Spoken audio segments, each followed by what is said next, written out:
महिलांविषयी मी खूप जास्त बोलते, म्हणजे सॅनिटरी पॅड आणि पिरियड विषयी तर मी पहिली एकटीच आहे की तिथं भाषण दिलेली आहेत विधानसभेमध्ये मी.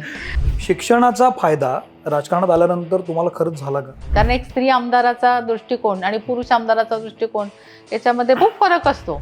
तुम्हाला राष्ट्रपतींच्या हस्ते पुरस्कारही मिळाला, फर्स्ट लेडी अवॉर्ड.